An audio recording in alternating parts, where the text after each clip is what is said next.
Alright guys, स्वागत है आपका इस वीडियो में। तो फाइनली यहाँ पे न्यू एपिसोड आ चुका है। यहाँ पे हमें एपिसोड की शुरुआत में फेडरल ब्यूरो ऑफ हंटर्स का सीन दिखाया जाता है और यहाँ पे ये लोग मिस सेलनर से मिलते हैं। अब मिस सेलनर मैं तुम्हें बता दूं एक तरीके से सेंस कर लेती है, ठीक है, कि किसी हंटर का लेवल क्या है, और इस सेलनर के जो ऑब्जर्वेशन है उसके हिसाब से इनको पता चल जाता है कि जो संग जिनवू है वो किंग्स में से एक है, ठीक है, यानी कि वो एक नेशनल लेवल हंटर बनने के लायक है। ओके, सेलनर बताती है कि जितने भी अवेकन लोग होते हैं ना, वो अपनी ताकत को दूसरी साइड से लेके आते हैं, ठीक है, एक कनेक्शन होता है उन दोनों के बीच में, और यही कनेक्शन सेलनर महसूस कर पाती है। कभी कभी ये कनेक्शन इतना ज्यादा स्ट्रॉन्ग हो जाता है कि कुछ इंडिविजुअल्स अवेकन वाले एक रोशनी की तरह दिखाई देने लग जाते हैं। आमतौर पे सेलनर उन्हीं लोगों को किंग्स बोलती है, लेकिन संग जिनवू के केस में उसे ऐसा कोई भी कनेक्शन देखने को नहीं मिला। जब उसने उसकी आंखों में देखा तो उसे सिर्फ और सिर्फ अंधेरा दिखाई दिया। तो यार ये बंदा कहता है कि तुम्हारे हिसाब से वो बुरा है क्या? तो सेलनर कहती है नहीं, मैं ऐसा नहीं कह रही कि वो बुरा है या फिर अच्छा है, मैं बस बता रही हूँ कि उसकी ताकतें कहाँ से आ रही है। संग जिनवू अपनी ताकतें कहीं और से ही बोरो कर रहा है, जिसका मतलब यह है कि उसकी पावर की कोई भी लिमिट नहीं है। ओके,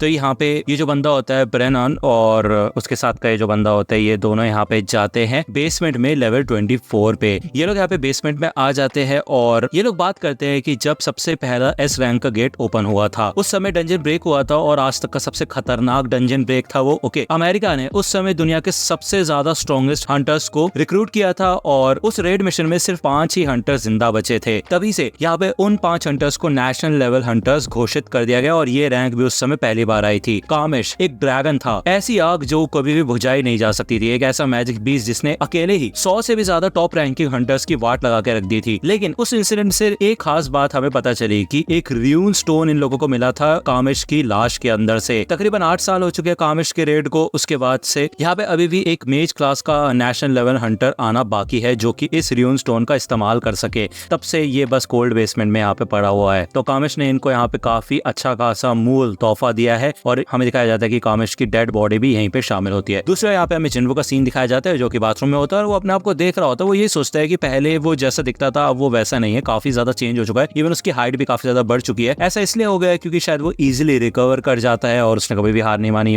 लगातार प्रैक्टिस करता रहता है। ओके, तो स्मार्ट तो हो गया है, कहीं यही रीजन तो नहीं कि चाहे यहाँ पे उसके प्लान में आना चाहती है। तो यहाँ पे वो जिना से पूछते हैं कि वो उसको रेट क्या करना चाहती है। तो जिना ये कहती है अट्रैक्टिवनेस की बात करोगे तो तुम किसी पिछवाड़े से कम नहीं हो, उससे तो ज्यादा मत बनो अपने आप को, ठीक है। तो आपको पता ही होगा यार, जिना उसकी सिस्टर है इसलिए उसको कोई घंटा फर्क नहीं पड़ता कि जिनको कैसा दिखता है, ठीक है ना। तो ये दोनों यहाँ पे बहसबाजी करने लग जाते हैं जैसा एक भाई बहन करते हैं और ये बात यहाँ पे जिना सॉन्ग को भी बता देती है। यह सॉन्ग वही बंदी है जो जो उसकी क्लासमेट है। जिसके बाद यहाँ पे जिनवू अपने गिल्ड के नाम के बारे में बात करता है कि वो सोलो प्लेयर गिल्ड नाम रखना चाहता है, लेकिन जिन्हा को ये नाम कुछ खास पसंद नहीं आता और वो ये कहते हैं कि तुम सोलो प्लेयर तो हो नहीं, तुम तो अपने डार्क सोल्जर्स का इस्तेमाल करते हो ना, तो तुम्हें उनकी जरूरत पड़ती है, तुम सोलो तो है ना खेलते हो। तो हो यार ये बात तो दिल पे लग जाती है जिनवू के। वो कहता है हाँ यार बात तो सही कह रही है बंदी। तो जिना कहते हैं कि क्यों ना तुम अपने क्लैन का नाम आ जिन गिल्ड रख दो। चाइनीज में आ का मतलब होता है आई और जिन का मतलब है टू गो फॉरवर्ड, मतलब आगे बढ़ते रहना चाहिए, ठीक है, और इसका उल्टा जिना होता है तो यार उसका ही नाम है बेसिकली। तो जिनवू को ये नाम काफी ज्यादा पसंद आता है। दूसरा यहाँ पे हमें रात में चाहे का सीन दिखाया जाता है जो कि काफी ज्यादा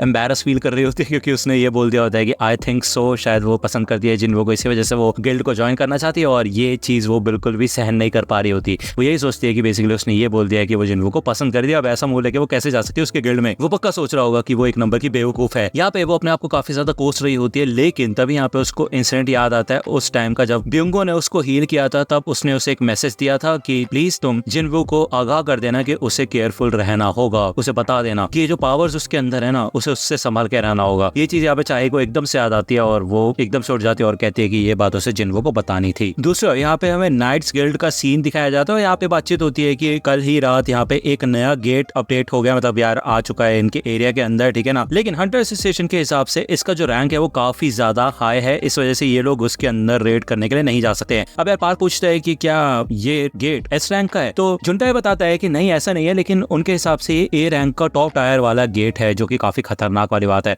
अब यार ऑब्वियसली बात है इन लोगों की जो गिल्ड है ना उसके अंदर ज्यादातर ए रैंक के हंटर्स है, एस रैंक के हंटर्स एक भी नहीं है इन गिल्ड के अंदर। तो यार ये लोग सोचते हैं कि क्या करना चाहिए, ये लोग कैसे रेड पे जाए। भले यहाँ पे पार्क बताता है कि जितने भी गेट्स है ना एस रैंक के अलावा वो पब्लिक एक ही जैसे देखती है, मतलब उनको कोई खास फर्क पड़ता नहीं है। तो ये लोग सोचते हैं कि सबसे पहले तो इनको किसी गिल्ड के साथ शायद पार्टनरशिप करके रेड मिशन पे जाना चाहिए, तभी ये लोग जा सकते हैं, नहीं तो इस मौके का कोई और ही फायदा उठा लेगा। हो सकता है कि फेम गिल्ड के बंदे यहाँ पे चले जाए रेड करने के लिए, ठीक है ना, उनको परमिशन मिल जाए। और ये तो बिल्कुल भी अच्छा नहीं होगा क्योंकि इनके ही एरिया के अंदर अंदर का गेट है उसमें कोई और गिल्ड जाएगा तो अच्छा नहीं लगेगा। तभी यहाँ पे इनकी एक हीलर होती है ए रैंक की, जो कि होती है जोंग येरिम, और वो सजेस्ट करती है कि क्यों ना हम किसी इंडिविजुअल की हेल्प लें। अब यार ऑब्वियस बात है, वो यहाँ पे रेफर कर रही होती है जिनवू को। अब वो सोचते हैं कि यार क्या करे, क्या कर रहे हैं आजकल जिनवू, तो उसको अपडेट मिल जाता है बार को कि यार रिसेंट में हाईवे के ऊपर एक गेट ओपन हुआ, तो उसको क्लियर करने के बाद वो भाई शांति से ही मतलब बैठा हुआ है। ठीक है, तो जुंटाई कहते हैं कि क्या मैं उसका कॉन्टैक्ट इन्फॉर्मेशन निकालूं, तो पार्क कहते हैं कि नहीं ऐसी बात नहीं है, हमें ये बात उससे मिलकर ही करनी होगी। दूसरा जिनवू यहाँ पे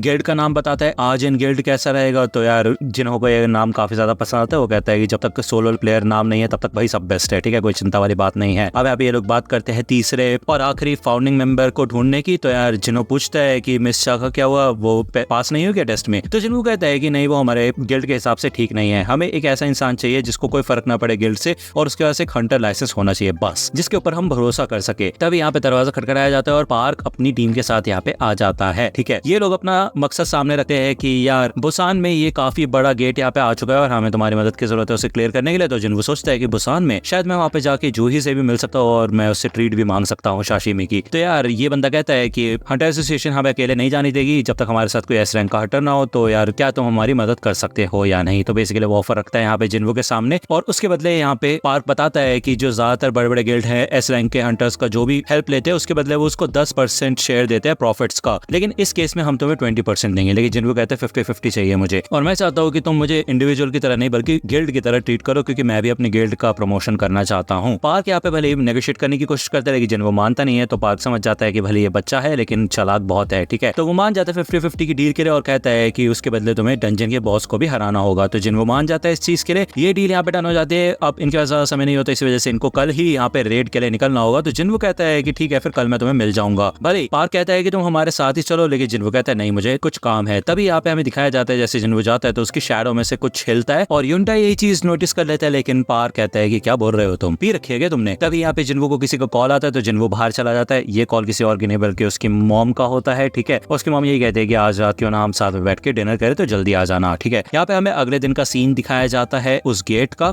ओके, यहाँ पे पूरी की पूरी टीम आ चुकी थी। यहाँ पे काफी सारे ए और बी रैंक के हंटर्स होते हैं। भले यहाँ पे मौसम कुछ खास नहीं होता, अच्छा पार्क को टेंशन हो रही होती है कि यार संग जिन्वो टाइम पे आएगा या नहीं। तभी यहाँ पे जिन्वो शैडो एक्सचेंज कर लेता है। दूसरा यहाँ पे हमें स्कूल का सीन दिखाया जाता है जहाँ पे 3 लड़के होते हैं और ये नॉर्मली अपनी बातचीत करते हुए जा रहे होते हैं, कुछ स्कूल के काम वगैरह कर रहे होते हैं, और ये एक रूम में आते हैं जहाँ पे काफी समय से साफ सफाई नहीं की होती, मतलब एक सेमेस्टर से ये रूम बंद होता है। ये लोग जब यहाँ पे आते हैं तो देखते हैं कि इधर एक गेट होता है, तो ऑब्वियसली बात है ये सोचते हैं कि कुछ खास बात नहीं है, मतलब यार रिसेंट में ये गेट आया होगा और ये इतनी इजीली ओपन नहीं होगा, अगर ओपन होगा तो हंटर्स को पता चल जाएगा इस बारे में, तो चिंता करने वाली कोई बात नहीं है। लेकिन तभी ये गेट यहाँ पे ब्रेक हो जाता है और इसमें से एक ऑर्क निकलता है और एक बंदे को पकड़ लेता है, मतलब इस बच्चे को, और भाई ये यहाँ पे मदद के लिए चिल्लाता है। ये ऑर्क यहाँ पे काफी ज्यादा खतरनाक होता है और ये इन तीनों के तीनों बच्चों को मार चुका होता है, और हमें बताया जाता है कि यार कुछ जीव नेचुरली प्रेडेटर्स होते हैं। ठीक है, हमें बताया जाता है कि इनके अंदर भले अभी इंटेलिजेंस नहीं है और ये सिर्फ अपने ऑर्डर फॉलो कर रहे हैं, लेकिन ये आम इंसानों के मुकाबले काफी ज्यादा ताकतवर है। इनको खुशबू आ जाती है खून और फ्लैश की। ठीक है, अभी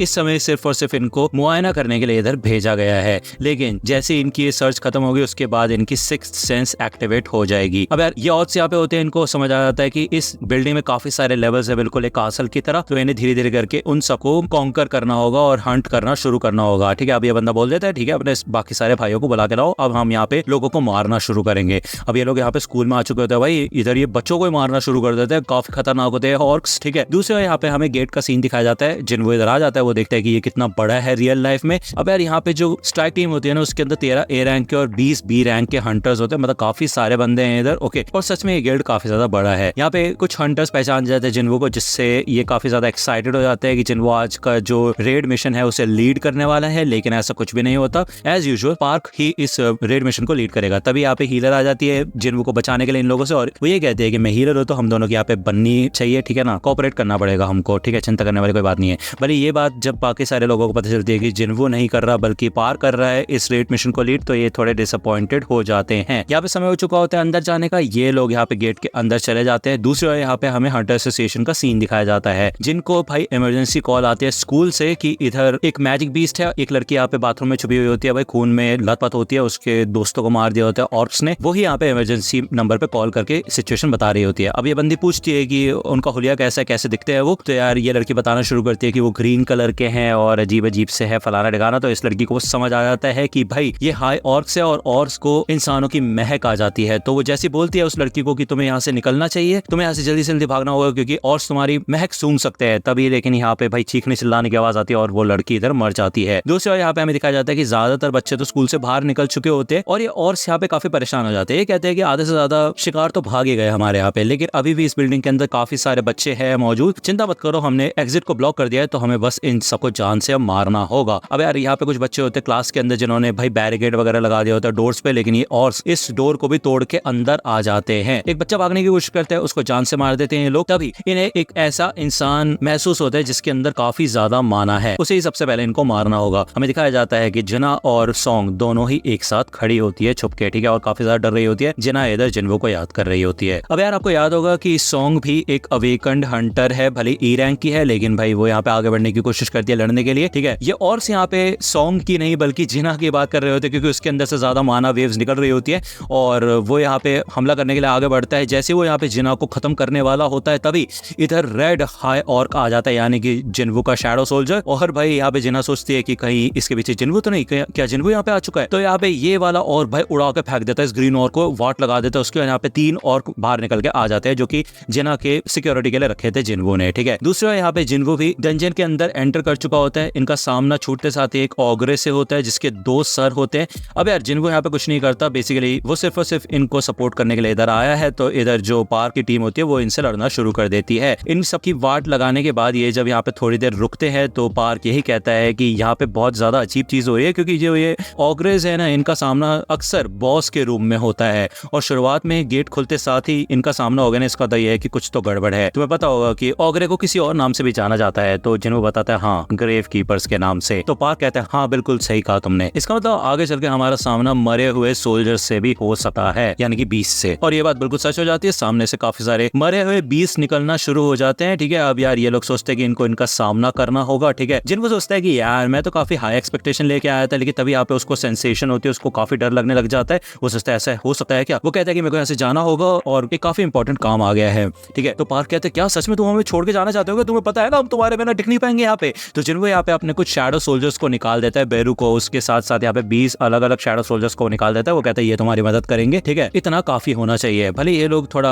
आवाज उठाते हैं कि भाई ऑब्वियस सी बात है यार ये ऐसे कैसे छोड़ के जा सकता है। तो जिन्वो कहता है कि मैं तुम्हारे लिए सोल्जर्स छोड़ के जा रहा हूँ, अगर तुम चाहो तो मैं इनको भी साथ ले जाता हूँ। तो ये लोग यहाँ पे चुप हो जाते हैं, ठीक है। जिन्वो यहाँ से भागना शुरू करता है क्योंकि ऑब्वियस सी बात है यहाँ पे उसको सेंसेशन हो जाती है, जो जिना के साथ सोल्जर उसने छोड़े थे उसमें से कुछ सिग्नल्स आ रहे होते हैं। सामने यहाँ पे कुछ डेड सोल्जर्स आ जाते हैं। जिन्वो कहता है कि हट जाओ मेरे रास्ते से, लेकिन तभी यहाँ पे वो देखता है कि ये सारे के सारे बीस्ट उसके सामने घुटने टेक देते हैं क्योंकि भाई जिन्वो एक हाई क्लास का नेक्रोमेंसर है, यानी कि वो कमांड करता है डेड को, जिस वजह से ये लोग खुद ही नीचे झुक जाते हैं। इधर जिन्वो काइसल को बाहर निकालता है और इस गेट से एग्जिट कर जाता है और काइसल से ये कहता है कि जल्दी से जल्दी मेरे को मेरी बहन के पास लेके चलो। ये चैप्टर यहीं पे खत्म होता है यार। अब मुझे नहीं पता यार, लास्ट वीडियो पे कुछ खास ज्यादा रिस्पॉन्स आया नहीं है, मुझे नहीं पता मैं कैसे और कितने टाइम तक ये सीरीज कंटिन्यू करूंगा, लेकिन तुम्हारे ऊपर डिपेंड करता है। जल्दी से जल्दी वीडियो को लाइक करना, सब्सक्राइब करके रखना चैनल को, मतलब लाइक करना बहुत ज्यादा जरूरी है। लाइक करो, कमेंट करो, जिससे कि ज्यादातर लोगों तक ये वो वीडियो पहुंचे, ठीक है। मिलता हूं आपसे अगली वीडियो में, तब तक के लिए गुड बाय।